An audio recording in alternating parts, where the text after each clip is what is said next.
So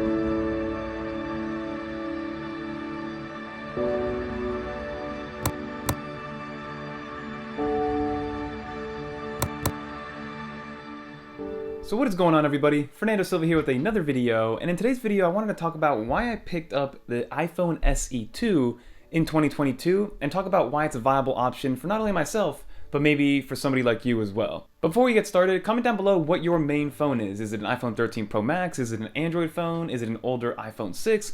Always curious to know how you guys are A, watching this, and B, what's in your pockets. But let's get into this video.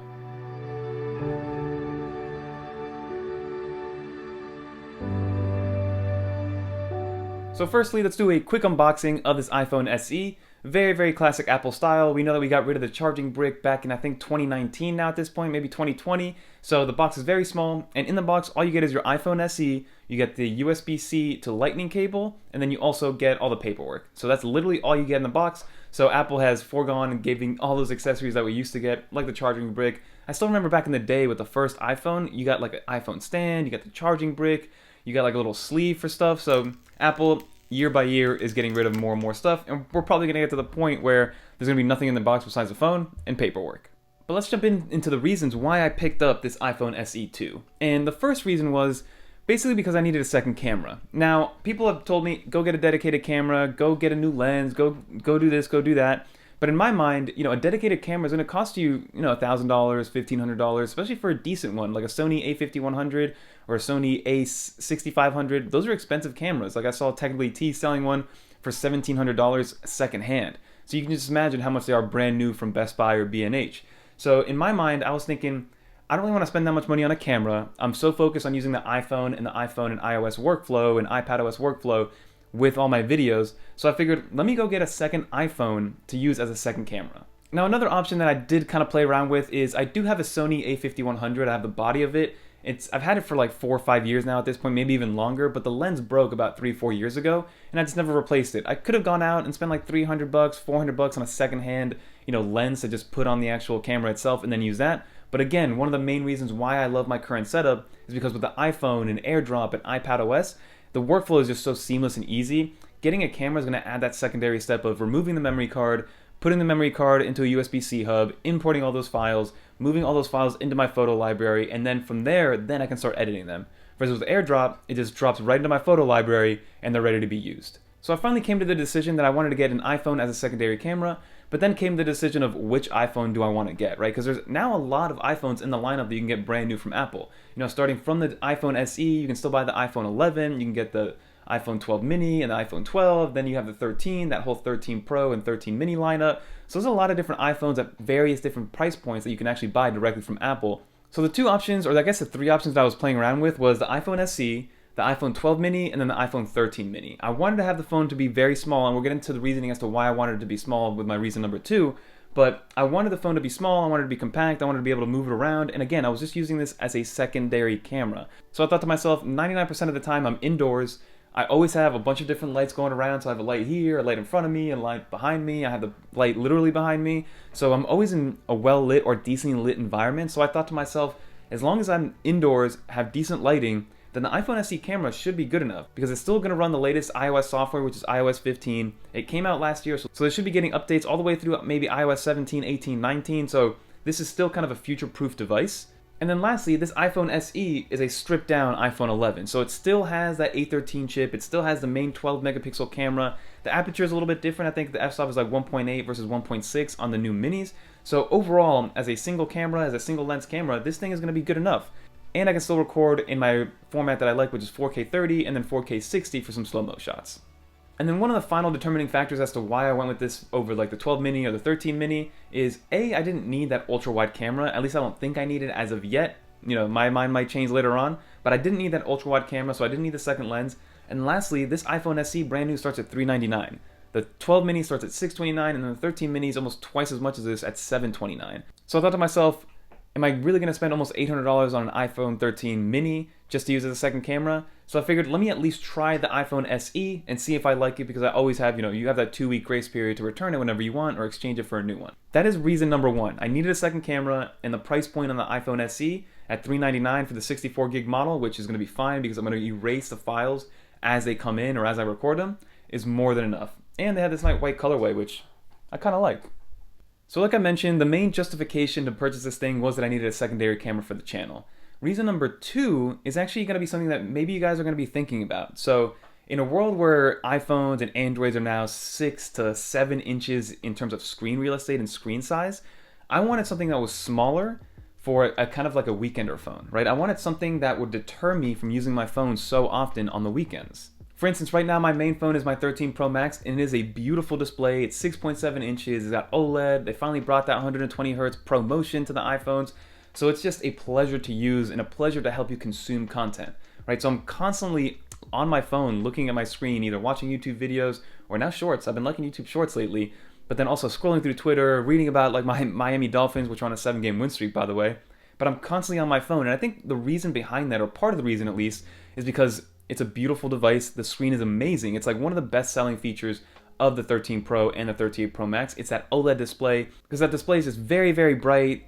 You know, they got the deep blacks. It's OLED, like I mentioned. The new ProMotion is unreal, so you're just kind of drawn into that screen more and more. And then another big reason why you're always using an iPhone, especially the 13 Pro Max, is battery life. The 13 Pro Max is a legit all-day hardcore to use phone. Like I start from the very beginning of my day at 6 a.m. and by midnight, I'm still at around 25% battery while using it, recording 4K 30, watching YouTube videos, going on the internet, you know, just iMessage, FaceTime, all those things, and the battery life still stays strong. So that's another reason why you're always drawn to that phone, because you don't have that battery anxiety that you're going to run out of battery and you're not going to be able to use it without plugging into a charger. So when it came time to decide on which iPhone I wanted to get, this was also on my mind, right? I wanted to get the phone that was smallest. That's why the only options I had for myself were the SE and then the two mini variants, which again was the 12 mini and the 13 mini. And another reason why I wanted to go to the SE was because it still has the old kind of like ugly design language. Some people love it, you know, now coming from the 13 Pro Max to this one, you know, I don't really like this design language. I'd rather have Face ID than Touch ID. And then again, the screen is actually an LCD display. It's an LCD panel versus a nice bright OLED display. So it's a huge downgrade from display technology from the 13 Pro Max down to the SE. So I figured having these things will deter me a little bit more from wanting to sit there and just watch like a 30-minute YouTube video, because I'm not going to want to consume content on such a small and dimly lit screen. So those are all things that are going to make me think twice about really kind of honing into the iPhone and using this iPhone SE to consume content for longer than like 5 minutes at a time. I'm sure I'll still scroll Twitter, I'll still go through that because that's just a lot of text, maybe some photos. But when it comes to, you know, watching YouTube videos, going on Netflix, consuming long form content on this iPhone, I really cannot see myself doing that, especially if I'm listening to something out loud, because the speakers on the iPhone 13 Pro Max are just leaps and bounds better than this iPhone SE. And I know it kind of seems like I'm bashing on the iPhone SE, but that's kind of the point, right? I mean, it still has everything that I'm going to need, right? It's still a smartphone, it's still an iPhone, it's still running the latest iOS 15, it still has the A13 chip, so everything that I would need it for on the weekends is going to be there, right? I'll be able to use Google Maps, I'll be able to answer all my iMessages, I'll be able to go on Twitter, I'll be able to take phone calls, right? I'll be able to do everything that I need to with this iPhone from a UI and experience perspective, and from a utility perspective. I'll be good to go with this. And if I want to take some pictures of some actual memories not to share with anybody, the camera's still good enough as a point and shoot and as a small video camera to just kind of do whatever I need to on the go.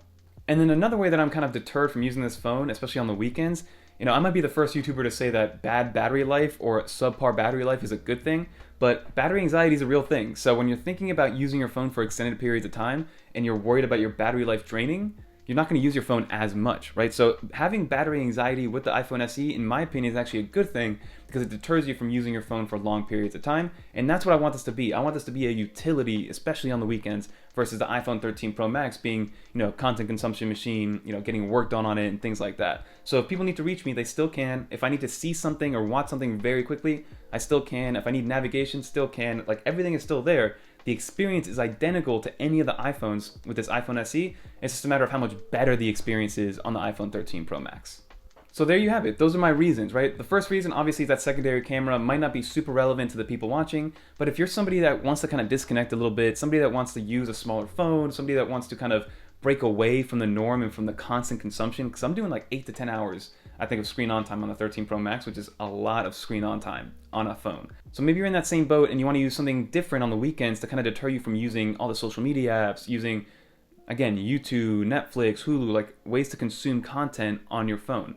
And I didn't want to go as extreme as getting like a flip phone, because I still want to be able to, navigate myself around. Like, I rely on Google Maps for friggin' everything to go from point A to point B. So I still wanted the iOS experience, but I just wanted it a little bit more watered down. And that's exactly what this SE2 is going to do for me. But that's pretty much going to do it for this video, everybody. Hopefully you enjoyed, and for anyone that's looking for a cheap entry point into the Apple ecosystem, this phone can literally do it all, right? You're going to probably need to charge it multiple times a day, or at least once a day if you're going to have heavy use on it, because the battery's tiny in this thing.